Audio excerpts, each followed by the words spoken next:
C.J. Gardner-Johnson traded by the Eagles after he returned and won a Super Bowl. And this is more of what he said. It wasn't on camera, but he said, "I feel highly disrespected, but it's a business. Led the league in interceptions. What more do you want?" People say he's a hazard. He's this, he's that. I never been no hazard, bro. The black ball ain't going to work on me because I got me a ring.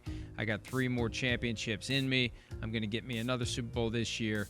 Just watch. Wow, that's a bold proclamation for a guy who's joined a team that has a hard cap so far of the divisional round, although the Texans are in that window.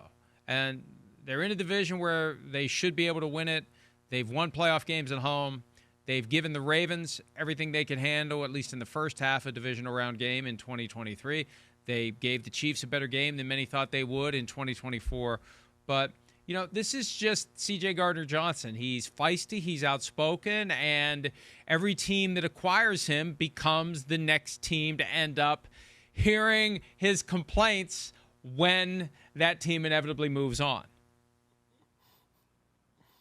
Talk your talk, CJ. Talk your talk. That's one thing we have seen with him. It's a guarantee. He's going to be talking.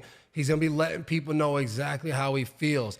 And I think for him, it's the good and bad about him and his game. I think how he gets himself going, the energy, the talking, I think that makes him the type of player he is. He, like you just said, he's feisty, he's aggressive, he's a ball hawk in the middle of the field, he makes plays. And I think that demeanor, wearing a ski mask when he was in Detroit, I think all of that is who he is. When he went back to Philly, I think there was a feeling of, y'all blew it. Y'all should have never let me go. And he was open with that.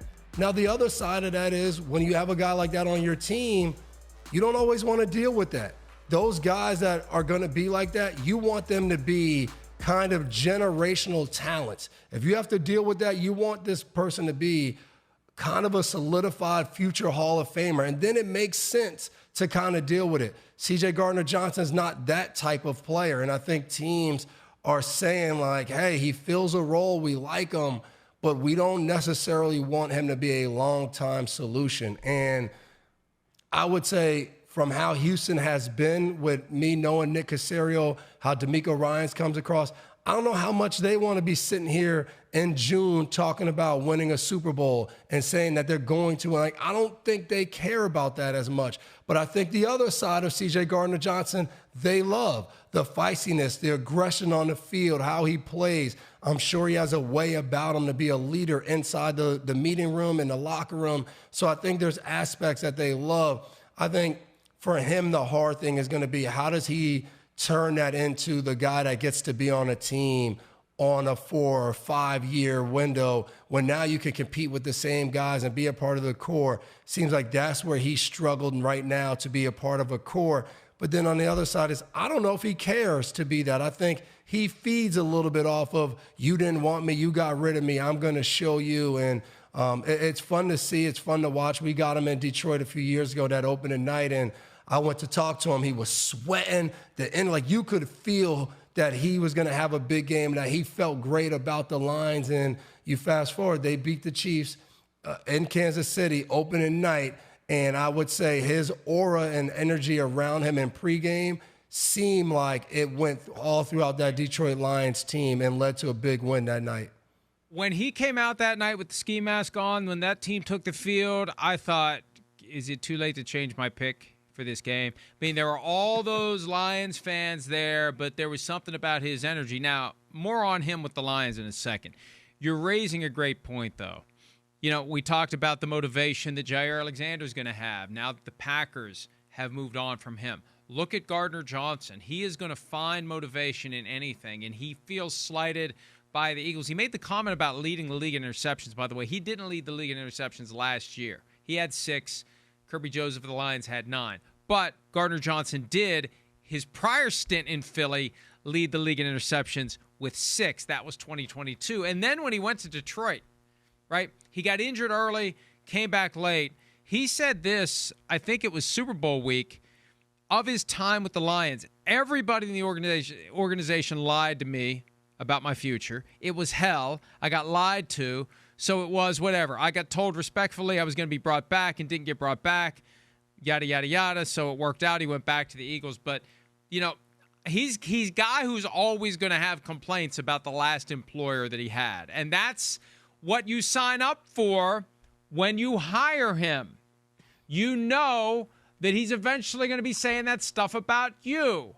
And that just shows you that the Texans regard him as being good enough to accept the inevitability that Gardner-Johnson is going to be somewhere else next year or the year after complaining about the Houston Texans.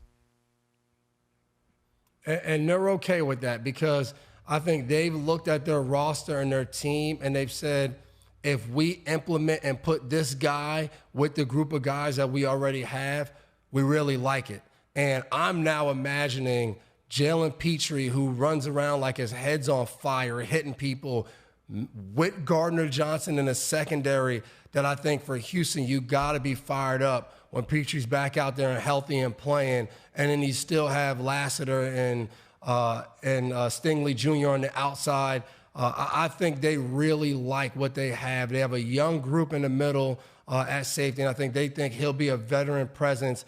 Again, though, I don't know if they see this as something that they want a part of the long-term future. I think they like some of the guys that they have there, but I think they want that veteran leadership this year. They got banged up last year, and they ended up having to play more guys and go deeper into their depth chart. And I think this is an addition that they really like and adds depth to their secondary that Gardner-Johnson's going to love. And I think for him, being on a good team is vital. He's not a type of player, his energy and how much he talks. You can't be on a bad team. I think he has to be in the mix on a good football team because I think he would suffer not being on a good football team. Look, there are questions with the Texans, but they are not willing to rest on their laurels of being two-time division champions. They fired offensive coordinator Bobby Slowick. They fired a bunch of the offensive linemen, including Laramie Tunsil. He wasn't fired. He was traded to the Commanders, but you get my point.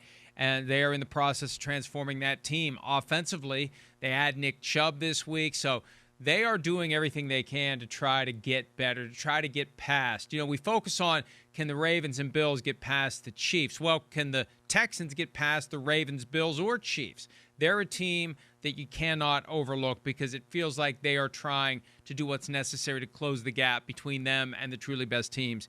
Hi, it's Mike Florio. Thanks for watching PFT on YouTube. Hit subscribe for the latest news and analysis from Pro Football Talk.